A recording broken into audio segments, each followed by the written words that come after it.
Welcome, everyone. Today, we're doing something a bit different. We're not just looking at facts. We're going to share some stories. These are real accounts. People shared them with us, and they reveal the truly terrifying, sometimes exhilarating, often heartbreaking side of life out on the open water. Tales of courage, yeah, but also desperation and, the sheer unknown depths that surround us. And what's really striking, I think, is how these individual moments, these experiences, they connect to something bigger. Human vulnerability, the raw power of the ocean itself. Okay, let's get into it then. Our first story starts in Bali, Indonesia. There's this scuba instructor, and he's trying out a new activity. It's called underwater walking. He's got a group of young, wealthy clients with him. The setup sounds wild. Oxygen tanks floating up on the surface, and these massive helmets, like really old school sci-fi. Think Lost in Space. So the instructor goes first. He talks about this terrifying weight, the helmet just pulling him down fast. He had to keep swallowing, yawning, to deal with the pressure building up so quickly. And breathing felt weird. The helmet created this kind of vacuum, so he'd have to pause, let air refill. Strange. It seems disorienting from the start. Totally. But once the group was down, a guide hands them bread in plastic bags. Fish swarm everywhere. So it starts out fun, walking on the seafloor, holding on to handrails. Even with strong currents and these heavy helmets, it was an adventure. But then things get a bit chilling. There's this constant loud whirring sound from his oxygen tube. Annoying, but it means air is flowing. The sound of safety, in a way. Exactly, until it suddenly stopped. His heart must have jumped, right? Yeah. But it came back after a few seconds. Happened the second time. Same thing. Air returned. Kind of rationalized it. Maybe they were switching tanks, topside. Maybe big deal. Trying to stay calm. Makes sense. Yeah. So after maybe 10 minutes, the guide signals him, points for him to climb over a railing. Visibility wasn't great with the helmet, poor peripherals. So he checked the teenagers behind him, saw where the guide went, then followed. He's led down this narrow path through corals, moving slowly. And then, just as he reaches the guide, the air stops again. Third time. He figured, okay, just like before. But 5 seconds pass. 10 seconds. Confusion starts creeping in. Is this some kind of awful joke? 15 seconds. He's telling himself, don't panic. But panic is exactly what happens in that situation. He starts taking quicker breaths, then forces himself to stop, remembers his training, spins around, pounds his fist on his chest. That's the signal, right? I can't breathe. The guide seems to notice, and it's just walking away. Whacking away. Yeah. The instructor hoped maybe he was going for the boat. He debated, should I try and ditch this helmet, swim for it, but worried about hitting his head or getting the bends, surfacing too fast. He decided against it. Risky. 30 seconds now. No air. He's noticing less oxygen with each breath. Water starting to seep into the helmet. His lungs are burning. He grabs the guide's arm like a death grip. Doesn't want to lose him. Needs him to understand this is serious. Making sure he can't be ignored. 40 seconds. Lungs screaming. Then he spots it. The ladder. The bow ladder. Adrenaline just floods him. Renewed hope. Almost forgets he can't breathe. Yeah. Fumbles for a second. The helmet magnifies things. Messes with distance perception. Then grabs the ladder. Purrs himself up. Breaks the surface. Air rushes back in. That first deep breath. He said breathing never felt better. Called it definitely the scariest experience of his life. And yeah, he would categorically not recommend underwater walking to anyone. Wow. That feeling of being trapped, unable to breathe in such an alien environment, it's uniquely terrifying. The helmet becomes a cage. Yeah, a cage you can't easily escape. Unlike typical scuba where you might ascend, here the equipment itself is the trap. It amplifies that helplessness. You're totally reliant on external tech. And when it fails, it hits a primal fear. Really unsettling. Absolutely. Okay, from that claustrophobic fear, we plunge into a much larger, darker story. World War II, July 30th, 1945. This is the USS Indianapolis. A top secret mission carrying enriched uranium parts for the atomic bomb to Tinian Island. They succeeded, delivered it in record time. Crucial mission. A pivotal moment in history. But on the return trip, tragedy. Just after midnight, July 30th, Japanese submarines spot her. She had no escorts, no sonar, didn't see them coming. 2 Type 95 torpedoes hit the starboard side, instantly killed dozens. Catastrophic damage. The ship sank in just 12 minutes. 12 minutes, that's astonishingly fast. Taking over 300 crew down with her. For the survivors, maybe 900 men adrift in the dark. The nightmare is only just beginning. They expected rescue, within hours. But the horrifying truth, no one's coming. Why not? Surely signals were sent. They were. Multiple signals before she sank. But the Navy had somehow lost track of her. Messages got ignored. One commander in the Philippines was reportedly drunk, told his staff not to disturb him. Another mistook the SOS calls for a Japanese trap, just a cascade of failure. Unbelievable. They were just alone. Completely alone. Then dawn breaks, and they see them, the sharks, hundreds of them, oceanic whitetips, tiger sharks, drawn by the sinking, the blood. Some were huge, 15 feet long. Imagine seeing those fins circling, picking off the weakest first. They started with the dead bodies, but once those were gone, They turned to the living. Oh, God. survivors reported losing 3 or 4 men every single day. The sharks, at one point, they counted maybe 20, 30 sharks, fins everywhere, like a barrier they couldn't escape. The sharks would even bump them, just nudge them, testing for signs of life. The psychological torture must have been immense. Unimaginable. Men would kick, scream, pound the water, trying to scare them off. But that just attracted more sharks, sounded like wounded prey. Every so often, a strike. A man dragged under, screaming. Then silence. Gone.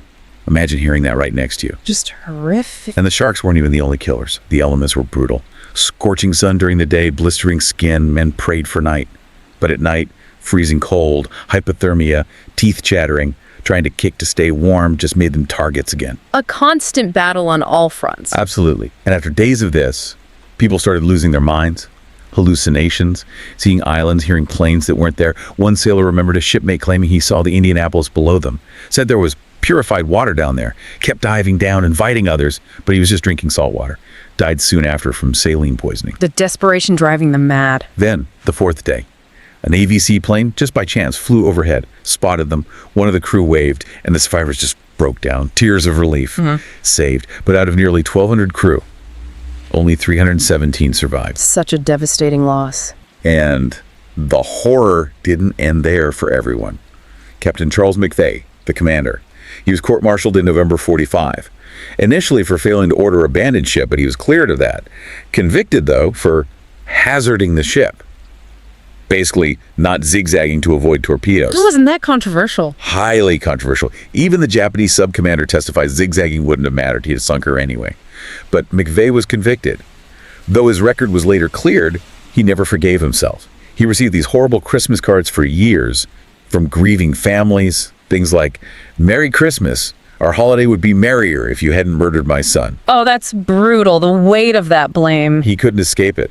In 1968, age 70, he took his own life. Yeah. Used his old Navy-issued revolver. Such a tragic end. It really underscores the psychological scars of survival, doesn't it? That survivor's guilt, even when not logically warranted. Yeah, the weight of command, the perceived failure, even when cleared, Right. it can be unbearable. Exactly. What's often missed is that specific horror being prey. That primal fear, combined with the immense guilt McVeigh carried, regardless of fault, it created an internal battle just as fierce as the ocean. The fight for survival often continues long after the rescue, you know? A chilling thought. Okay, let's shift gears now. From the horrors of war to a different kind of maritime mystery, one that's baffled people for decades. This is the story of the SS Orang Medan. Happened somewhere in the Straits of Malacca, late 47 or early 48. Shifts in the area started picking up these really strange radio signals. There was indecipherable Morse code, but in between, a clear message. It said, "All officers are dead, including Captain Lang in chat room and bridge. Possible that whole crew dead." I died. I died. Bizarre. Right. Just those clipped sentences. The nothing. 2 American merchant ships, one called the Silver Star, picked it up. They felt they had to investigate. British and Dutch listening posts helped triangulate the coordinates, pointing to a Dutch freighter, the SS Orang Medan. So the Silver Star goes looking, finds the ship, no signs of life. They shout, no response. They put together a boarding party. The second they step on deck, they know something is terribly wrong. The whole upper deck is just soaked in blood, like a slaughterhouse. Broken bodies of the Dutch crew everywhere, their faces, frozen masks of pure terror, arms twisted like they fought something off. Even the ship's dog found dead, still snarling. Just like the message said, the captain was dead, face down in his quarters, pool of blood and guts, same look of absolute terror. Bridge officers, engineers, what was left of them found torn apart in the wheelhouse and chart room, only identifiable by their shredded, bloody clothes. Torn apart by what? That's the mystery. And the radio operator, the one who sent the message, still at his station, handset gripped tight, same terrified expression, rigor mortis setting in. As the boarding party searched this ghost ship, they noticed weird things. First, it's summer, blazing hot, over 100 degrees Fahrenheit. But the boarding party felt this ominous chill on board. Or cold spot. Strange. Very strange. Okay. Also, the bodies were decaying way too fast, even for the tropics. And here's the kicker. Apart from the bridge officers who were torn up, many victims had no visible wounds. No sign of attack on the ship itself, nothing stolen, so not pirates. No wounds, but dead in terror. What could do that? Exactly. The captain of the Silver Star decides, okay, we need to tow this ship to port, figure this out. But just as they get lines attached, someone spots smoke coming from below deck on the Orang Medan. They hadn't seen any fire during their search. Confusing. They quickly cut the tow ropes. Minutes later, the Orang Medan just explodes violently, enough force to lift it out of the water, apparently, before sinking straight to the bottom. Exploded after all that. Gone, taking its secrets with it. The first official reports came from the U.S. Coast Guard in '52. They added details, confirming the crew's faces were upturned to the sun, staring as if in fear, the mouths were gaping open and the eyes staring. Now there's debate. Some historians say the Orang Medan never existed, or the Silver Star was actually the Sun Tawana. So the whole story might be legend. Possibly, but others argue it was real, registered in Sumatra. Orang Medan means man from Medan. And there are theories, of course, the most horrific one, though unofficial, that the ship was secretly carrying Japanese biological weapons from Unit 731. Unit 731, notorious for human experiments. Yeah. Supposedly being shipped secretly to the U.S. after the war. Maybe something leaked, accidentally unleashed on the crew, explaining the terror, the rapid decay, maybe even the explosion. But the truth, buried since the 50s, we might never know, or even if it happened at all. This kind of mystery defying rational explanation, how does it challenge our usual understanding of maritime incidents? It's baffling. It really is. No clear cause, just gruesome effects. Right. The Orang Medan just sidesteps standard disaster analysis. Usually you look for physical causes, fire, collision, weather. Here, all we have is the effect on the crew. That sheer terror, the rapid decay. It forces us into speculation, gases, bioagents. It shows how some events just push the limits of explanation, tapping into deep fears of the unknown. Our minds crave causes, and when faced with this, that vacuum is unsettling. It really is. Okay, let's move from that deep mystery to an incredible story of survival against all odds, human spirit stuff. This is about Stephen Callahan, an American mariner, naval architect. In 1981, he was in a single-handed sailing race, England to Antigua. He had some bad luck early on. Bad weather forced him out of the race. But Callahan wasn't a quitter.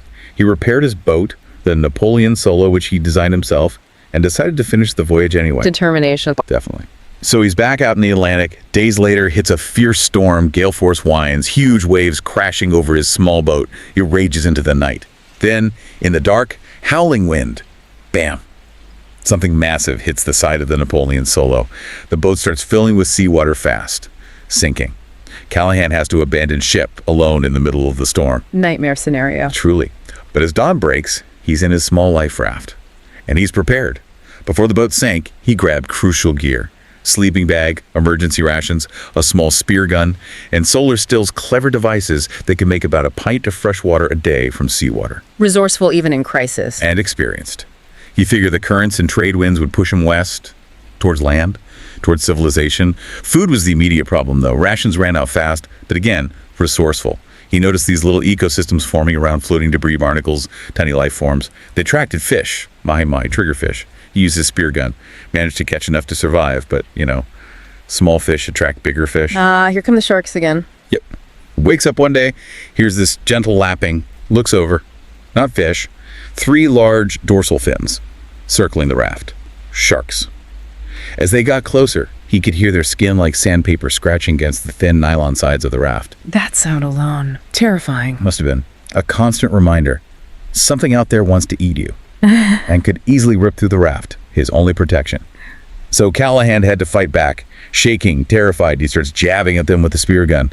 It eventually breaks, so he lashes a knife to the broken shaft. Keeps defending himself. Incredible bravery. But the biggest threat, ironically, wasn't the sharks. It came from his own need to survive. Day 44, he spears a big mahi-mahi. But as he hauls it in, it thrashes wildly, rips a hole in the bottom tube of his raft. Buoyancy is compromised. Yeah. Big trouble. The raft itself is failing. He tries patching it, but it won't hold. Desperate, he has to reach under the raft, arms submerged, trying to repair it underwater. And of course, working underwater brings the sharks back. Of course it does. The stress is immense, trying to fix the raft, fend off sharks. He admits he just snapped, descended into rage and grief, utter despair. Understandable. How did he recover? Pure ingenuity. He remembers this little plastic fork from a Boy Scout miss kit he'd salvaged. He manages to stuff the fork into the nylon near the tear, then bend it inward. Seals the hole. It worked, he said later. It was the victory of a lifetime. Pulled himself back from the brink. Wow, a simple fork. Amazing. But the ordeal wasn't over. Victory was short-lived. His solar stills started failing. The things making drinking water stopped working. He's left with just 3 small cans of water. Body and mind start shutting down. Dehydration. Hallucinations return, seeing people lost at sea, calling him to join them in the water. He felt he had no fight left. Just depleted. Completely. And then, day 76. 76 days lost at sea. He sees it. A small fishing boat on the horizon. It had been attracted by birds, whaling gulls that were feeding on the fish guts he'd been throwing overboard. His survival actions created a small ecosystem that ultimately saved him. Incredible irony. The fishing boat pulls alongside. The fishermen see the skeletal figure, Callahan. Half dead. He'd lost 1/3 of his body weight. So weak it took 6 weeks before he could walk properly again. But here's the really strange part. Callahan later claimed he didn't regret those 76 days. He felt enlightened by it, changed for the better. He famously described seeing the stars at night out there with no light pollution as a view of heaven from a seat in hell. That perspective is incredible. What allows someone to endure that psychologically and come out feeling changed for the better? It's hard to fathom, isn't it? Surviving that long, let alone finding enlightenment. It really is extraordinary. Callahan's story, it's not just about physical toughness.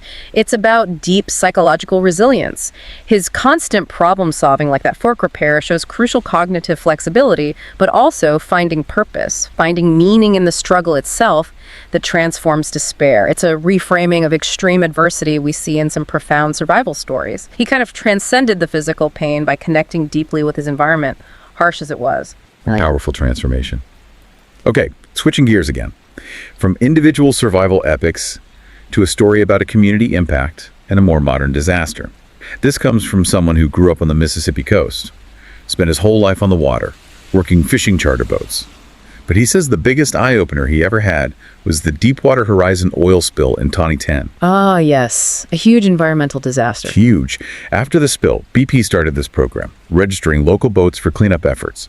Our narrator got hazmat certified, started working on a big 127-foot charter boat. Initially, their job was just spotting oil slicks, taking pictures, reporting back. But then, about 100 miles offshore, he saw something he'll never forget. Crude oil, they called it mud, just everywhere. Ridiculously thick, he said. 6 inches, maybe a foot deep in places. Like trying to drive a boat through actual thick mud, destroying hulls. Just awful. And during that time, they found a life jacket belonging to one of the 11 rig workers who died in the explosion.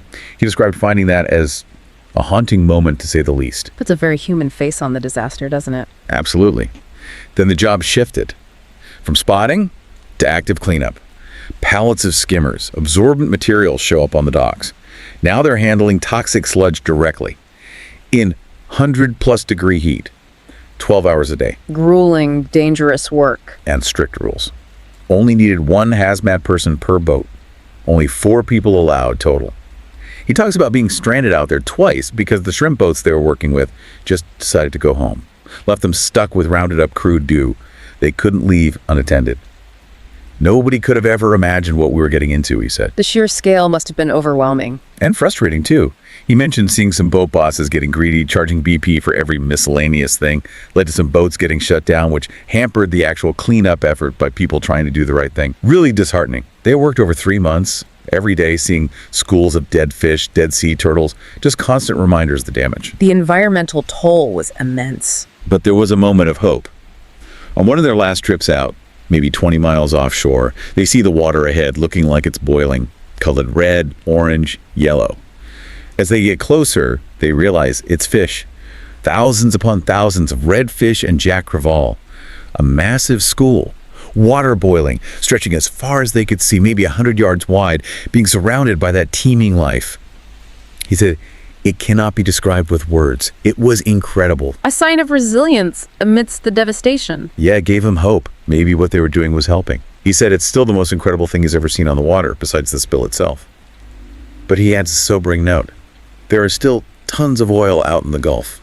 buried on the seafloor, still washing up on islands, beaches, marshes. Marine life, he feels, is only just now getting back to normal again. This story really highlights the human side of these huge disasters, doesn't it? Beyond the environmental stats. Yeah, you forget the scale, the individuals involved, when you just see headlines. Exactly. It shows the ripple effect impacting communities, the people doing the cleanup, raises questions about the reality on the ground versus the official story, but also that resilience of the marine life and the people. It shows how deeply our actions affect ecosystems and how long recovery truly takes. A long road back. Okay, from a modern disaster, let's go back again to 1941. A terrible year for lost ships. This narrator was a passenger on the SS Britannia. He was heading to Iran for a good job, leaving his wife back in London during the war. Sailed from Liverpool, March 11th, 1941. The Britannia was a troop ship, lots of military personnel on board. He was seasick at first, but then the sea calmed. Journey became pleasant. But then somehow they got separated from their escort, 3 destroyers, and an armed merchant cruiser. They figured they were okay, maybe sailing too fast for U-boats. A dangerous assumption in wartime Atlantic. Turned out to be fatal. Tuesday morning, March 25th. Yeah. Huge booming sounds shattered the tranquility. He looked out his porthole, saw splashes hitting the water near the ship. Then the loudspeaker crackles. Under attack from a German raiding vessel. Panic. Passengers scrambling, military guys rushing to stations, shouting to take cover. He said the whistle of incoming shells was a sound he still heard in his nightmares. Pure terror. The Britannia had one small gun at the back. It fired back, gave a little hope, but then a direct hit rocked the ship, silenced the gun. They learned later the whole gun crew died instantly. He remembered seeing an officer, Rawlinson, running back and forth carrying wounded men, his uniform just getting bloodier and bloodier. Another direct hit, then the order comes, abandoned ship. Chaos on deck, I imagine. Total chaos. Some lifeboats were damaged. They found one intact on the starboard aft side. Every man for himself, he said. Too many people trying to get on the ladder. Some crew just jumped overboard. They had to lower the lifeboat quickly before the sinking ship pulled it down. People had to slide down ropes, burning their hands badly. He remembers seeing the terror in the eyes of 2 men still scrambling down the ropes as the lifeboat pushed off. Thank God they waited for them. One was a Sri Lankan doctor, Das Gupta, who immediately started tending the wounded in the boat. Having a doctor on board, incredibly lucky. Definitely. As they rowed away, they watched the German ship flying the swastika moving close. Fired shells below the Britannia's waterline, center to the bottom. They were adrift for days. After 2 days, they found another waterlogged boat, 4 men in it, constantly bailing and capsizing. Took them aboard. The strain started getting to people. One man just lost it. Put on his heavy overcoat, threw himself overboard.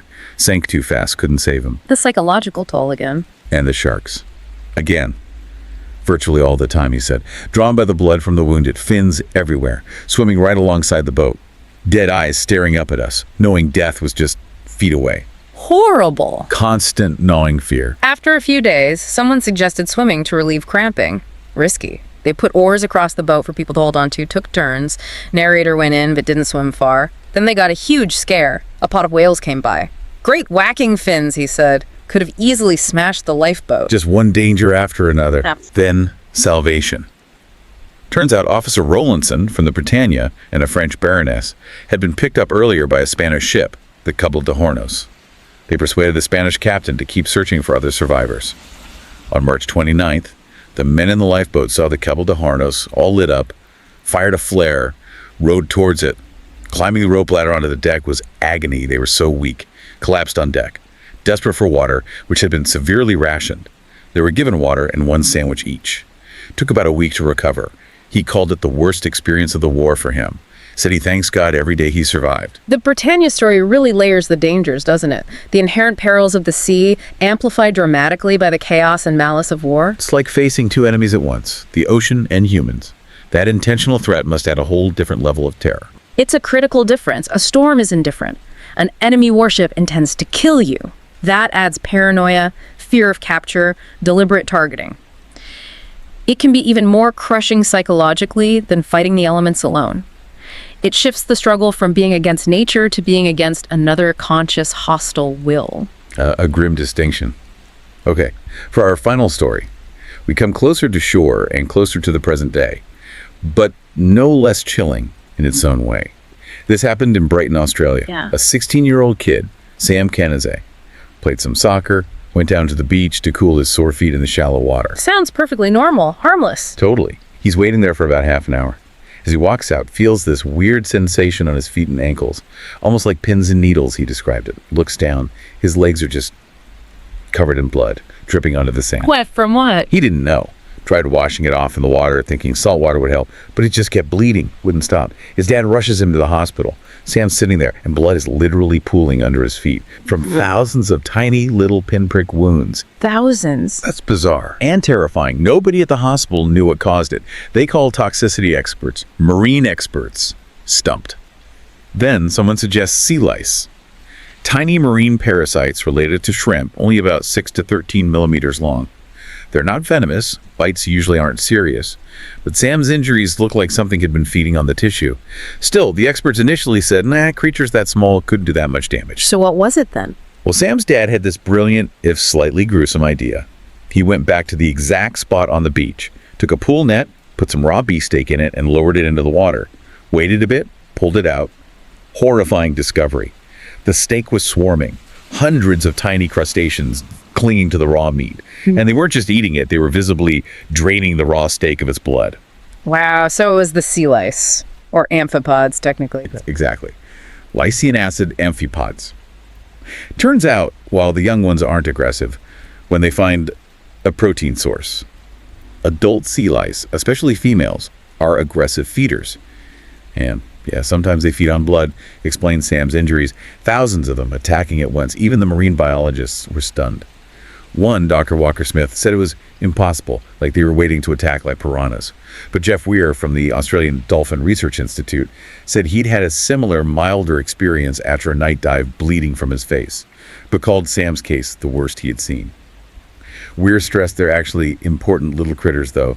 Clean up debris, part of the ecosystem. He kind of downplayed it. A bit annoying for the young lad. Not life-threatening, but it's a great tale to tell. Easy for him to say. Still sounds pretty horrific. Right. Now, before listeners elsewhere think they're safe, similar panic happened in Virginia Beach a while back. People reporting itchy bites, tiny wounds, rushing to hospitals thinking sea lice, social media buzz, Oh, but was it the same thing? Thankfully, no.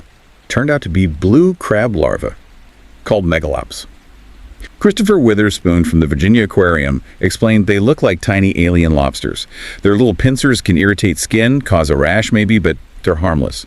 It's just part of the blue crab life cycle, happens in summer. Millions are needed for the species to survive. He said we should actually welcome them, not fear them. Different from sand fleas, too. Good clarification. Important distinction. So Sam Kenese's encounter in Australia was definitely rare, an extreme case. But it really highlights how little we might know about what's lurking right there, just beneath the waves, even in shallow water. Reminds you the oceans can be just as brutal, just as potentially nightmarish as any remote jungle or desert. Sam's story is fascinating because it hits close to home, literally. Even a familiar beach can hold these unexpected, unsettling encounters. What does that tell us about perceived safety in nature? It's humbling, isn't it? We can be vulnerable to something we can't even really see properly. It's a fantastic point. It kind of challenges our human-centered view. We assume the ocean's calm unless there's a big storm or a shark. But it's always active, cleaning up, eating. This reminds us every environment, even a beach, is complex, full of life operating by its own rules. Our sense of safety often just comes from not being aware of these microscopic, powerful forces. It really underscores how much is still unknown about the intricate biological dance happening right under the surface. Wow. What a collection of stories we've gone through today. Real accounts, harrowing experiences out on the ocean. We've heard about sheer terror, unbelievable endurance, chilling mysteries still unsolved. It really drives home the power of the sea, doesn't it? Its beauty, but also its capacity for just unimaginable terror and keeping secrets. And the people who face it, incredible resilience, but also shows our vulnerability. Absolutely. These accounts, they're tough to hear sometimes, but they remind us the ocean isn't just scenery. It's a dynamic force that shapes human experience, constantly challenging us. It really makes you wonder, what other lessons, what other stories are still hidden down there in those dark, silent depths? Makes you think. Well, thank you for listening along with us today through these incredible and often terrifying stories. If these tales from the deep have grabbed you, if you're looking for more chilling accounts, more real-life mysteries, please do consider liking this story. Share it with others who you think might be intrigued. And definitely subscribe to our channel, Horror Docs, for all our future narrations. Until next time, stay curious. And maybe, think twice before you dip your toes in the water. Remember what might be lurking beneath the waves.